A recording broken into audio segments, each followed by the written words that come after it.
Ropen Company Limited. Methods to treat urban sewage and industrial wastewater can be divided into physical treatment, chemical treatment, and biological treatment. Chemical treatment adds organic or inorganic coagulants, which increases the concentration of total dissolved solids in the treated water, making it an environmentally harmful method.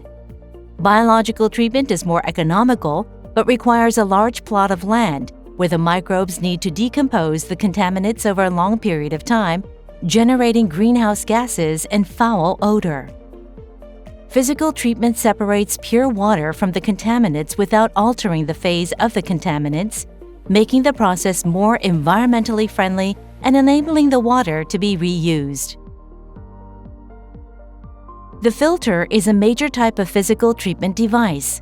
As shown in the table, filters are classified into the fixed pore and variable pore filters according to the pore structure, and replacement cartridge filters and membrane filters are classified as fixed pore filters. The disadvantages of fixed pore filters include more waste from the frequent replacement of cartridge filters. Membrane filters require frequent chemical cleaning due to the surface fouling that accumulates during the process, resulting in chemical wastewater. Ultimately, the filter must be replaced due to the plugging of the surface pores. Variable pore filters include the traditional multi-layer sand filter that has been used to treat water and the variable pore microfilter by our company. Multi-layer sand filters treat water by backwashing through the medium with only water and air. Due to the easy operation and affordable cost, this treatment has been used in water treatment plants for a long time, but has its limitations as the filtration performance is limited to approximately 25 microns.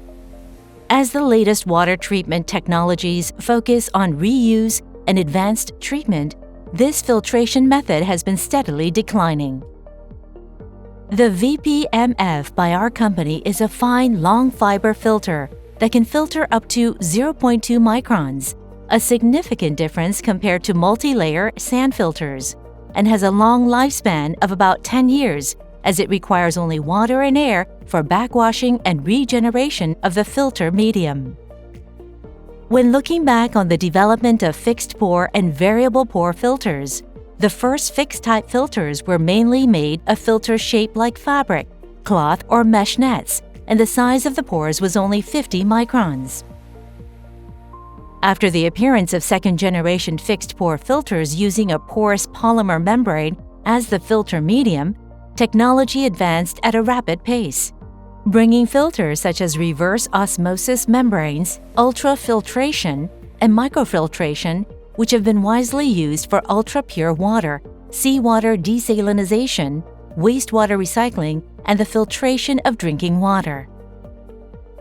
However, the second-generation fixed-pore filters used a cross-flow filtration technique, which resulted in a low recovery rate of 70 to 90%, along with major maintenance issues such as plugging and fouling. Accordingly, the third generation of fixed-pore membranes has been enhanced with improved backwashing efficiency through flexible hollow fiber membranes. The first generation of variable pore filters includes sand filters, using sand as the filter medium, and multi-layer filters using sand and gravel. The filters have excellent backwashing efficiency due to the fixed pore structure and are capable of filtering particles of about 25 microns. As such, they are still used today. To improve the filtration performance of these filters, the size of the sand medium needs to be smaller. The second-generation variable pore filter forms a filter layer by coating powder around a perforated tube, leading to the development of the technology to dispose of the filter medium with the contaminants through backwashing. However, when the raw water's concentration of total suspended solids is too high, pre-coated filters can shut down due to frequent backwashing and produce more wastewater. The structure of the third-generation variable pore filters combines the advantages of the first-generation and second-generation filters. Fine, long fibers with a thickness as small as 1 to 100 of sand filters are used as the filtration method. Both ends of the fiber are combined with a plastic holder to mount it within the housing. This effectively blocks the outflow of the filter medium that occurs during backwashing, and the fibers are compressed by the pressure of the raw water, creating the filter layers. As a result, the filter can filter up to 0.2 microns with excellent backwashing efficiency.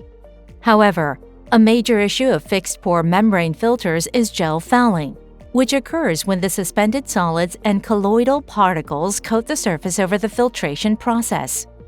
This leads to increased differential filtration pressure, which also reduces the rate of flow.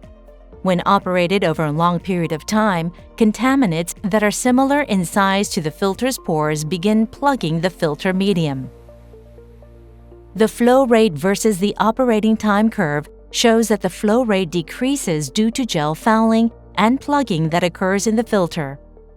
The red flow rate curve represents the decreasing flow rate due to plugging, and the prolonged operating time leads to a decrease in the replacement lifespan. The black jagged flow rate curve above the red curve represents the temporary recovery of the flow rate that occurs when the gel fouling is treated with chemical cleaning. This is a typical graph representing most fixed-pore membrane filters. The table represents an extreme dataset obtained from pilot experiments conducted in Korea and Japan. Particles that have a similar size as fixed pores are called SPAPOs. When the raw water contains a large amount of SPAPOs, severe plugging will occur for pore-tight filters, and especially on the separator, plugging all pores within 2 to 3 days. If the SPAPOs consist of strong particles such as sand, silica, or titanium oxide, it will be difficult to recover the filter even with strong acid or strong alkaline chemical cleaners. The wastewater from this is estimated to be about 30 to 40%, which is assumed to be similar to the failure rate of fixed-pore filters. To develop a variable pore-type filter with the advantages of a multi-layer sand filter and the excellent filtration performance for the pre-coated filter, we used an ultrafine filament with a diameter similar to the diameter of the coating powder for the pre-coated filter as the filter medium. To prevent the leakage of the filter during backwashing, each end of the ultrafine filament is fixed with plastic holders. In the Vpmf, as shown in the figure on the left, the inflow of raw water presses the ultrafine fiber filter to the lower part of the housing during filtration, forming a filtration layer around the porous permeation tube at the center. This fibrous filter layer acts as a microfilter cartridge in fixed-pore filters. After the filter operates for some time, contaminants will accumulate on the filter layer and increase the differential pressure. Then, the fiber filter will be dismembered by the backwash that is injected into the treated water pipe, floating within the housing. When backwashing air is injected at this time, the fabric medium will roll in different directions, cleaning the contaminated fabric filter medium through the shearing force that is generated by the water and air. Since the fiber filter medium is made of only weft yarn, it takes less time to wash it perfectly clean compared to general fibers. This method of cleaning is similar to the principle of air bubble washing machines. Cleaning, the filter medium is again compressed by the pressure of the raw water, and the Vpmf repeats this process to filter the water. This video shows the Vpmf infiltration mode. The filtered water before the fiber medium is compressed is called the initial treated water, which is then returned to the raw water tank. This video shows the Vpmf backwash using an artificial sample. The contaminants attached to the fiber filter are separated as the compressed fiber layer is dismantled, which is why the filters with this structure are excellent in terms of the backwash recovery rate. This is the process flow chart of the Vpmf. This is the table of applications of the Vpmf. Portable water plant. A typical water treatment process uses river water as the raw water which is passed through the flocculation tank, sedimentation tank, and filtration tank, disinfected with chlorine, and then supplied to consumers. The flocculation tank coagulates and coarsens the matter substances and turbid matter contained in the raw water through a coagulant, and the coarsened flocculant in the sedimentation tank is separated from clean water by gravity. The small amount of flocculant remaining in the tank is removed through a sand filter in the filtration tank, disinfected, and then supplied to consumers. The current water treatment process has several disadvantages. First, it is difficult to maintain an optimal coagulation state when raw water with low turbidity is injected. An excessive amount of coagulant can be administered on-site, which lowers the water quality, thus requiring powdered activated carbon later down the process. Second, the large size of the sedimentation tank takes up a large area of the water purification plant. This is a disadvantage for emergency water purification systems or portable systems and becomes a cost burden for urban areas with higher land prices. We would like to propose a process combining our Vpmf as an alternative to the existing water treatment process. The turbidity of river water can fluctuate from 5 to 1,000 NTU, depending on rainfall or drought. The Vpmf process can be composed of 3 stages according to the maximum turbidity of the incoming raw water. The first Vpmf process can be applied when the maximum turbidity of the raw water is less than 80 NTU, less than 350 NTU for the second Vpmf process, and less than 1,000 NTU for the third Vpmf process. The backwash wastewater of the Vpmf is physically backwashed, meaning that it can be returned to the river. If the backwater wastewater needs more treatment, it can be concentrated into a slurry using our submerged variable pore filtration, which can be dehydrated and disposed.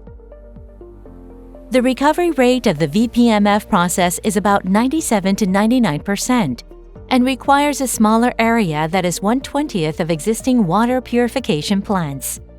This table compares the existing water treatment process and the Vpmf water treatment process. In comparison, the Vpmf treatment takes up only 1/20th of the area, has an operating cost that is 56% of the existing treatment, and does not require slurring treatment. Moreover, the existing process requires additional costs to operate various measuring instruments to meet the optimal flocculation conditions and more people for operation. Wastewater. When the raw water is injected directly in reverse osmosis systems used in wastewater recycling and seawater desalinization, severe membrane contamination occurs due to the suspended solids and colloids, requiring frequent chemical cleaning. As such, the RO separator needs pre-treatment, which is conventionally done through sand filtration and activated carbon filtration. However, when using these pre-treatment methods, it is difficult to achieve the recommended RO pre-treatment standards of a turbidity, which is less than 1 NTU and less than SDI3.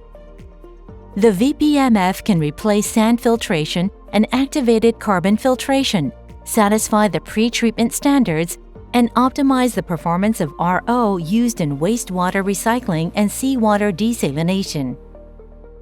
The sand filtration or multi-layer filtration systems in existing water, sewage, and wastewater treatment plants generate a lot of wastewater from backwashing.